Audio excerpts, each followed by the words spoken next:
اعوذ باللہ من الشیطان الرجیم بسم اللہ الرحمن الرحیم السلام علیکم۔ میں اپنی اگلی ویڈیو کے تحت حاضر ہوں اور میرا آج کا موضوع ہے جشن بیچارگی، جس کے شاعر احسان دانش ہیں اور انہیں شاعر مزدور بھی کہا جاتا ہے، جو ہمارے معاشرے میں موجود مسائل کی نشاندہی کرتے ہیں، غریب کی بات کرتے ہیں، مزدور کی بات کرتے ہیں، کسان کی بات کرتے ہیں اور چاہتے ہیں کہ غریب بھی ایک اچھی زندگی گزارے۔ غریب کا بھی اتنا ہی حق ہے جتنا باقی سب کا ہے، تو یہی وجہ ہے کہ انہیں شاعر مزدور کہا گیا۔ اور پھر ہم جب اس نظم کی بات کرتے ہیں جس کا موضوع ہے جشن بیچارگی، آج سے پہلے جب بھی لفظ جشن سنا تو یہی بات سمجھ میں آئی کہ کسی کی کامیابی کا جشن منایا جا رہا ہے، کسی کے مقصد پورا ہو جانے کا جشن منایا جا رہا ہے، کسی کو اس کی منزل مل گئی اس کا جشن منایا جا رہا ہے۔ لیکن آج اس جشن کو بے چارگی کے ساتھ جوڑ دیا گیا ہے، یعنی کسی کی بے بسی کا جشن منایا جا رہا ہے، کسی کی مجبوری کا جشن منایا جا رہا ہے، ایک غریب مزدور کی بے چارگی کا جشن منایا جا رہا ہے۔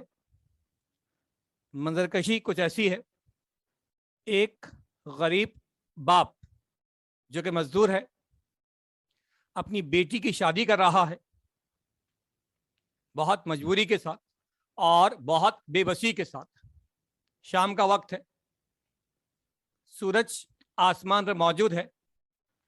جب سورج نے بھی یہ منظر دیکھا تو وہ بھی شرمندہ ہو گیا اور جلدی سے بھاگ جانا چاہتا ہے کہ وہ جائے گا تو اندھیرا ہو جائے گا اور پھر کوئی ان کی غربت کا مذاق نہیں اڑائے گا۔ اس منظر کو قیامت کا منظر کہا ہے، کیونکہ اس موقع پر بھی، اس خوشی کے موقع پر بھی کوئی ان کا ساتھ دینے کو تیار نہیں، ہر کوئی اپنی اپنی زندگی جی رہا ہے۔ اس کے بعد دولہا بارات لے کر آیا ہے، لیکن اس خوشی کے موقع پر بھی بہت پریشان ہے، اس کے چہرے پر اداسی ہے۔ اداسی کی وجہ یہ ہے کہ سوچ رہا ہے کہ آج سے پہلے اکیلا تھا، کبھی مزدوری مل گئی تو کھانا کھا لیا ورنہ پانی پی کر سو گیا، لیکن آج کے بعد ایک نئی عورت بیوی بن کر میری زندگی میں شامل ہو رہی ہے، اور اگر اسے بھی مجھے فاقے کروانے پڑے تو بیچاری میرے بارے میں کیا سوچے گی کہ میرے شوہر کی اتنی اوقات بھی نہیں کہ مجھے پیٹ بھر کر کھانا کھلا سکے۔ جس حلیے میں آیا ہے وہ کپڑے پرانے ہیں، پگڑی پرانی ہے، کرتا پرانا ہے، یعنی آج کے دن اس کی اتنی حیثیت بھی نہیں کہ اچھا دھولا بن کر اچھی تیاری کے ساتھ اپنی بارات لے کر آتا۔ احسان دانش کہتے ہیں کہیں شہنائی کی آواز سنائی نہیں دے رہی، کہیں ڈھول نہیں بج رہا، لگتا ہے کہ شاید یہ بارات نہیں بلکہ کسی میت کا گھر ہے، اور ماں بھی اس موقع پر موجود ہے۔ بیٹی رخصت ہو رہی ہے، موقع اگرچہ خوشی کا ہے لیکن بیٹی کی رخصتی کا افسوس بھی ہے۔ ماں جو کہ ایک عورت ہے اتنا روئی کہ آنسوں کی نمی کو ہوا میں محسوس کیا جا سکتا ہے۔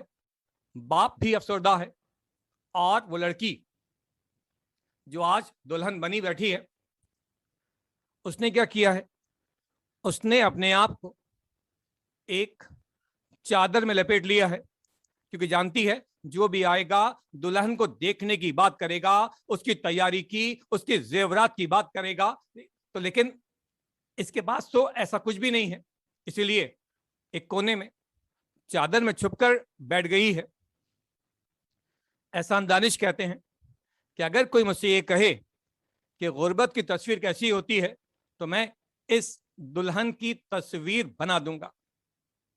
उसके बाद हमारी मुआशरती रिवायात की तरफ इशारा किया गया है कि लड़की वाले अपने दामाद की बहुत इज्जत करते हैं। यही वजह है कि लड़की का बाप उसे बहुत इज्जत से पुकार रहा है, मेरी आंखों की रोशनी, मेरे दिल के सुकून, और कहता है कि मैं आज अपनी कुल कायनात तुम्हारे हवाले कर रहा हूं। मैं कोई अमीर आदमी नहीं हूं, मेरे पास कोई दुनियावी जायदाद नहीं, मेरी कुल कायनात मेरी बेटी है और आज ये तुम्हारे हवाले है। उसके बाद हमारी एक माशरती बुराई की तरफ इशारा किया गया है। वो बुराई क्या है कि हमारा बेटा, हमारा भाई जब शादी के लायक हो जाता है तो उसकी माँ, उसकी बहन रोज एक नए घर में जाती हैं उसका रिश्ता देखने के लिए, खाने के लिए बहुत कुछ पेश किया जाता है। जब सब कुछ खा लिया जाता है तो लड़की की माँ बहुत खामोशी से, तो लड़के की माँ बहुत खामोशी से लड़की की माँ के कान में कह देती है कि हम आपकी बेटी को अपनी बहू नहीं बना सकते, हमें गोरी बहू चाहिए, आपकी बेटी सांवली है, यानी कि हमें चांद का टुकड़ा चाहिए, चांद के टुकड़े से कम पर बात ही नहीं होगी। ये जो चांद का टुकड़ा मांग रहे हैं ये भूल जाते हैं कि चाहे इनका अपना बेटा भूसी टुकड़ा हो लेकिन इन्हें चांद का टुकड़ा ही चाहिए। तो यही बात एहसान दानिश कह रहे हैं कि मेरी बेटी अगरचे सांवली है, गोरी नहीं है, लेकिन बाइज्जत है, बाहया है और घर के तमाम काम काज करना जानती है।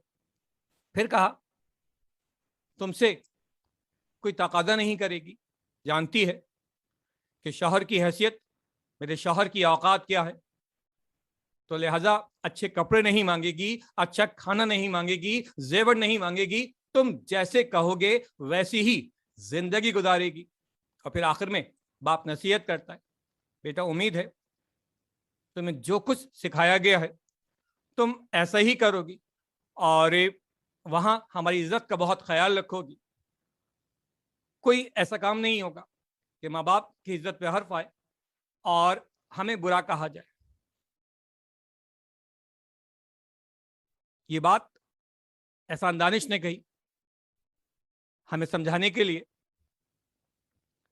इस नज़म के जरिए एक पैगाम दिया है कि किस तरह से गरीबों से उनकी खुशियां छीन ली जाती हैं और अमीर एक अच्छी जिंदगी गुजारते हैं। मौत भी जिंदगी पे हंसती है, मौत भी जिंदगी पे हंसती है, जिंदगी का ये नाम कैसा है, हर तरफ आंसुओं के रिमझिम है, जश्न बेचारगी ये कैसा है। यही इसका मौजू है, जश्न बेचारगी। अगर इस मौजू के हवाले से हम कसीरुल इंतखाबी सवालात की बात करें तो इसमें से कुछ एमसीक्यूज बहुत ही इंपॉर्टेंट है। जैसे आमतौर पर पूछा जाता है कि नज़म जश्न बेचारगी का माखिज बताइए, तो इसका आंसर है नफीर फितरत, नफीर फितरत। ऐसे ही एक एमसीक्यूज बहुत बहुत ज्यादा आता है, एमसीक्यूज एक ही है लेकिन वो दो अंदाज से आता है। जैसे शायरे मजदूर किसे कहा जाता है, शायरे मजदूर किसे कहा जाता है, इसका जवाब होगा एहसान दानिश। यही कुछ इस तरह से भी आता है कि एहसान दानिश को क्या कहा जाता है, शायरे मजदूर।